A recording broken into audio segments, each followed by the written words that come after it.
Her words landed like a slap.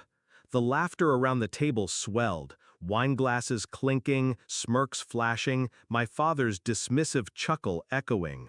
Everyone enjoyed the punchline. Everyone except me.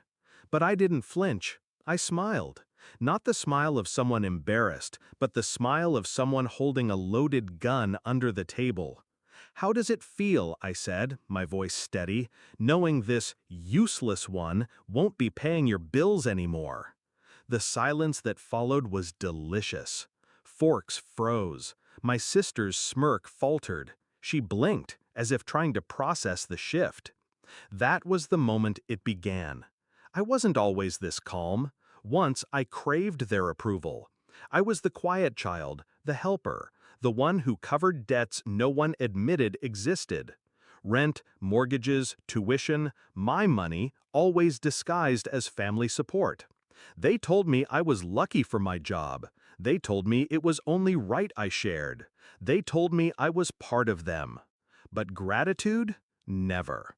I still remember the night I first noticed it. My sister, bragging at her friend's party about her hard-earned lifestyle. She was standing in front of a car I had bought, talking about vacations I had funded. Not once did she mention me. That was when the first crack split open. The betrayal didn't scream, it whispered. A credit card statement with charges I hadn't made. A sudden transfer missing from my account. Then I learned the truth. My father had been quietly wiring my money into their accounts. Just temporary help, he claimed. My mother called it family duty. But the moment that ended it for me was hearing my sister laugh on the phone, calling me the family ATM. I didn't confront them, not then. I didn't cry. I studied. I planned. They thought my wealth was luck. It wasn't. It was work. Investments, quiet risks, companies I built under names they never bothered to ask about. They knew I had money, but not how much. Not the empire. Not the $74 million portfolio I had stitched together behind the curtain of their ignorance. They had no idea they lived in a house still standing because of me. That their credit scores were intact because I was the one paying the minimum balances when they forgot. They believed I was weak. I let them believe it, because weakness is camouflage. My plan was simple: patience. Let them mock, let them drain. Keep the mask intact until I was ready.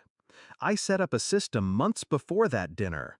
A single command would sever their financial lifelines. Auto payments canceled, accounts unlinked, cards deactivated. No warning, just silence where money used to flow. All I needed was the right moment. And my sister, God bless her cruel little tongue, handed it to me in front of everyone. Back at the table, I watched their faces shift.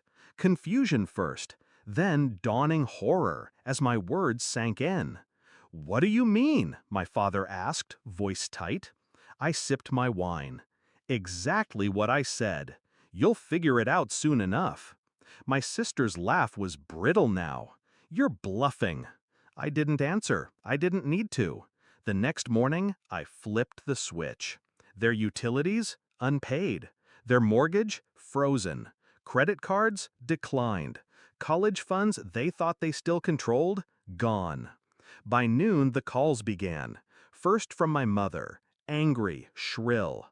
Then my father, furious, demanding. Then silence, as they realized rage wasn't currency. I sat by the ocean, coffee in hand, the air warm against my skin. Honolulu was quiet that morning, the waves carrying away years of resentment with each pull. For the first time, I wasn't their ATM. I wasn't their shame. I wasn't their scapegoat. I was free. The climax came days later when my sister showed up at my door. Her mascara streaked, her voice cracking. "You can't just cut us off. We need you." I looked her dead in the eye, calm, steady. "You needed me," I said, "but you wanted me to believe I was nothing. Turns out nothing was keeping you alive. She broke then, not with apologies, she wasn't built for that, but with silence. That silence was worth every cent I had ever spent on them. Do I regret it? No. People ask if vengeance feels hollow, if freedom feels lonely. It doesn't. It feels like breathing for the first time. Because revenge wasn't the goal. Clarity was. And the truth is, family who treats you like a wallet isn't family. They're parasites, and parasites only survive as long as you feed them. So yes, at that dinner, they laughed at me. They called me useless. But useless people don't hold empires. Useless people don't flip a switch and watch an entire house of leeches collapse. No, useless people beg, and that's exactly what they're doing now. And me? I'm sitting here, the waves brushing against the shore, glass in hand, finally smiling without restraint, because the most useless one turned out to be the only one who never needed them at all.